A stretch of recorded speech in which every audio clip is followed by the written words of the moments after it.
పిచ్చోడి చేతిలో రాయున్నట్టు ట్రంప్ చేతిలో nuclear button ఉందని ఇష్టం వచ్చినట్టు వాగుతున్నాడు. ఈరోజు రాత్రి పాకిస్తాన్ ఎయిర్ బేస్ను వాడుకొని ఇరాన్ని అటాక్ చేయడానికి ప్లాన్స్ అన్నీ అయినట్టు మీకు తెలుసు. అందుకనే రాత్రి పగలు గత 2 నెలలుగా అమెరికాలో ఉన్న లీడర్స్ అందరినీ, ప్రపంచ లీడర్స్ని చాలా మందిని కలిశాను.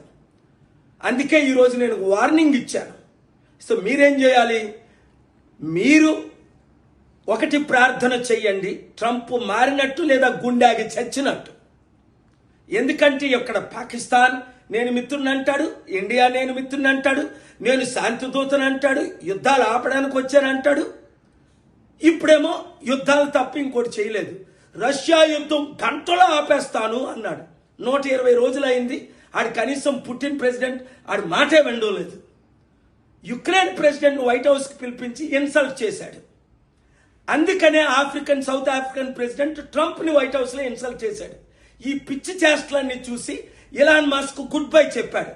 అందుకే 2020లో ఆయన విరుద్ధంగా బుక్ రాసి బైడెన్ గెలిపించిన తర్వాత మళ్ళీ సరెండర్ అయ్యి లాస్ట్ ఇయర్ మళ్ళీ కాలు ఏలు పట్టుకుంటే క్రైస్తవులందరూ రిక్వెస్ట్ చేస్తే మరల మద్దతు ఇచ్చాం. ఈడు మారడ్రా అని. యేసు ప్రభు పేతుర్ని సైతాన్ ఎలాగన్నాడో ఈయన సైతాన్తో నిండిపోయి 3వ ప్రపంచ యుద్ధం, ఎవరి డబ్బులు ఇడో ఆడి మీద యుద్ధం. ఖటారు, కువైటు, యుఏఈ, సౌదీ డబ్బులు ఇచ్చిన వాళ్ళకి మద్దతు, డబ్బులు ఇవ్వని వాళ్ళకి శత్రువు. ఇప్పుడు పాకిస్తాన్ వాడుకుంటున్నాడు. ఆ పాకిస్తాన్ వాళ్ళకైనా సిగ్గు లేదా? అందుకే ఇంగ్లీష్లో తిట్టాను అర్థమయ్యేటట్టు.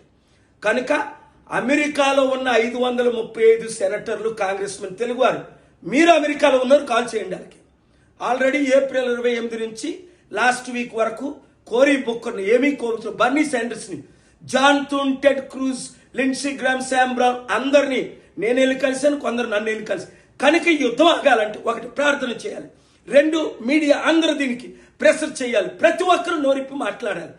ఒకవేళ చేయకపోతే ఇజ్రాయెల్ ప్రైమ్ మినిస్టర్ని ఎలాగైతే ఇంటర్నేషనల్ క్రిమినల్ కోర్టులో క్రిమినల్ అని రుజువు చేశామో, ట్రంప్ను కూడా ఇప్పుడు ఇంటర్నేషనల్ క్రిమినల్ కోర్టు నేనే కోర్టుకి వెళ్ళి బుష్ ఎలాగైతే ఇరాక్ను ఆక్యుపై చేశాడో, వెపన్స్ ఆఫ్ మాస్ డిస్ట్రక్షన్ ఉన్నాయని అబద్ధాలు చెప్పి కాలిన్ పవర్ ద్వారా, ఈడు ఇరాన్లో బాంబులు ఉన్నాయని, అరే ఇంటెలిజెన్స్ చీఫ్ తులసి గ్యాబర్డే అన్నది కదా లాస్ట్ ఇయర్ ఇరాన్లో న్యూక్లియర్ బాంబు లేదని. మీరు బాంబు ఉంది మేము అటాక్ చేస్తామని అబద్ధాలు ఆడితే ఈ పాకిస్తాన్ వాళ్ళకి సిగ్గు లేకుండా వాళ్ళు ఎలాగ అవకాశం ఇస్తారు షియాకి సున్నీకి గొడవలు పెట్టడానికి? కనుక ఈ వీడియో ప్రార్థన కొరకు. ట్రంప్ మారాలి లేదా గుండాగి చవ్వాలి, నెతన్యాహు మారాలి, గుండాగి చవ్వాలి.